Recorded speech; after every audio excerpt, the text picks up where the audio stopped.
anak breh teh ditinggalan kuring jadi robah. Masya Allah, horeng, boh panjak, boh sasama ronggeng, boh ngukur ngarigelan, boh nuralajo, gening kabeh ge lain jelema, tapi babi, bagong, monyet, meong, lutung jeung buhaya. Ngukur ngempiak ngigelan kuring oge, ih mau belang.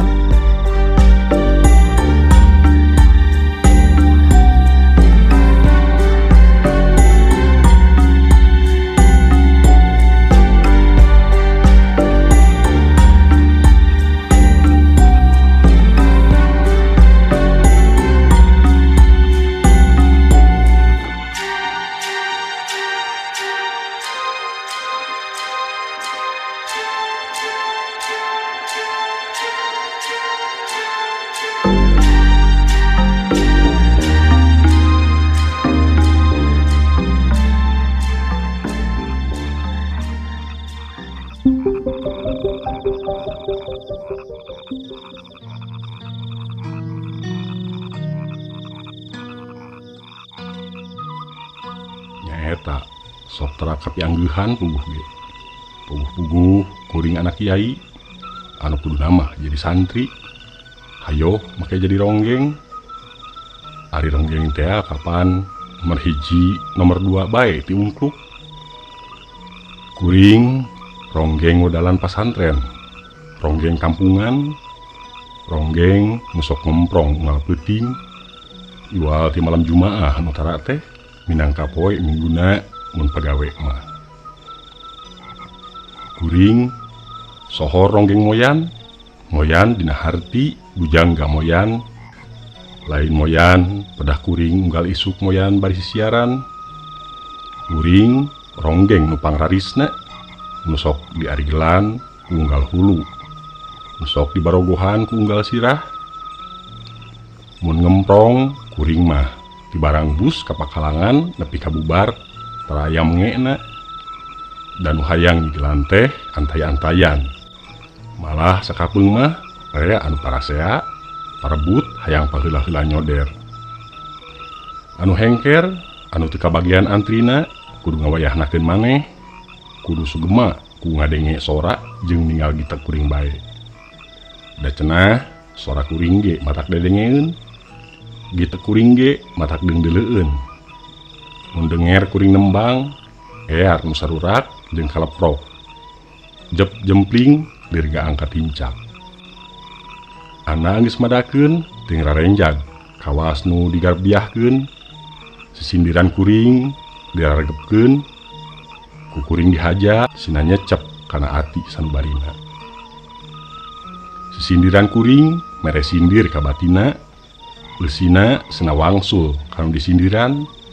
Beda jeung sisindiran nu sok dikabihkeun ku batur-batur kuring, ku si Darsih, ku si Gandol, ku si Icem, ku si Jiem. Sisindiran kabirahian, sisindiran ngajak poho ka pangeran. Kuring terang rupa jeung sora kuring keur meujeuhna di piagul jeung di pikaresep ku sararea. Hal eta ku kuring dipake kasempetan, dipake pakarang pikeun noelan hate anu keur paroho. Mun kuring keur ngigel, nu naringgal nareuteup mata simeuteun, da cenah tincak jeung gerak kuring naringgang taya ningnang. Tara aya kendang labas, tara aya goong kosong. Igel kuring lain igel nangtang perang, tapi igel ngigelan hirup, hirup lain boga urang.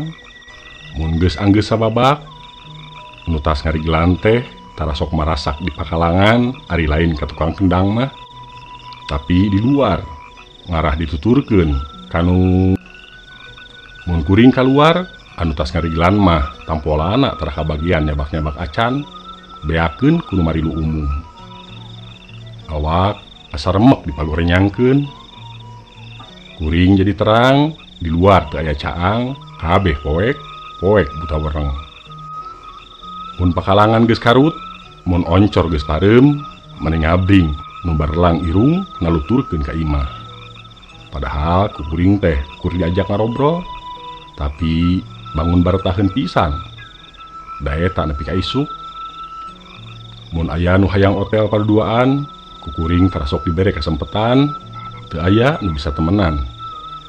Teu acan aya saurang oge nu kungsi kuring diajak mondok kawa sumrahna ku ronggeng.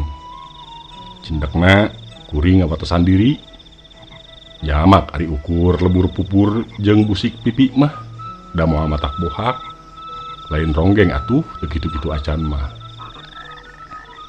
Mun aya lalaki nu meunang kasempatan hade, boh beurang, boh peuting, kuring terabeakeun akal pikeun meruhkeunana, meruhkeun nafsuna anu mudag-mudag.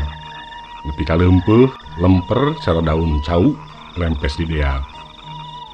Upami anu geus sarimbitan mah teu kurang-kurang, anu mulangna bari wirang, da ku kuring diweweleh jeung diesek-esekeun.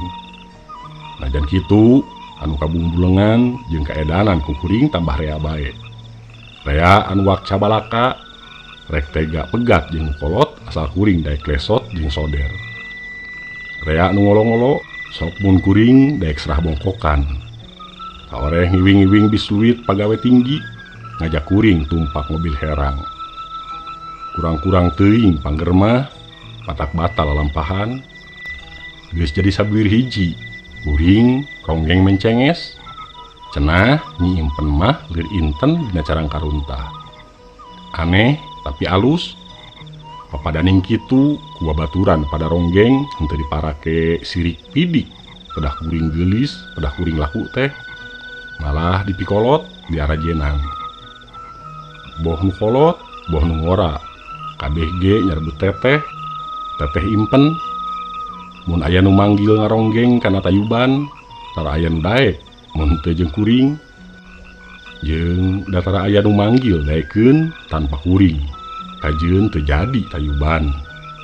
Da eta cenah mun hajat nanggap tayuban ronggengna aya kuringan, anu henteu diarondang oge sok daratang.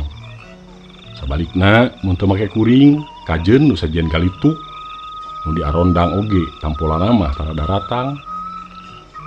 Dina tayuban kitu, sok aya nu ceurik hate, jeung ceurikan laku jelema lain lampah manusa, da manusa mah jelema iman. Geura eta mun geus sapeutingnakeun, mun arak geus ngagak-gak, mun sloki geus ngagik-gik, ih da teu aya camat teu aya wadana. Mun ngarigel teh kabeh ge geus lat bae parohueun kana wiwitan. Atawa lantaran ari ngeteun kana wiwitan mata kitu ge. Da wiwitanana oge barang kotor. Geus puguh maranehna parahueun yen jelema mah lain kulitna, lain dagingna, anu ragaan teh. Anu pang teu lucuna eta nu tas nyomot gado atawa nu tas ngagalentoran kuring di tengah pasamuan. Anu dipentaan masak nuduhkeun ka pamajikanana anu harita milu nongton. Demi pamajikanana dipentaan masak salakina teh lain mangjengkatkeun atawa nyiduhan beungeut kuring, tapi malah leah. Notroganana eta aya nu luas merosotkeun kongkorong emasna. Eta teh nu kasebut kokolot-kokolot rahayat. Ceuk Yai nyaeta bapa kuring, lamun Nyai panteng nggone nguji diri, insyaallah dina nincak tahun kadua baris seukeut ambean, nincak tahun katilu baris awas permana tinggal. Nya teu mencong. Ayeuna kuring tarasok lesot carecet seungit, da eta boh panjak, boh sasama ronggeng, boh nu ngarigelan, boh nu magorenyangkeun dinu poek, boh nu sok ngabring-ngabring ari balik, kabeh teu aya nu teu bau.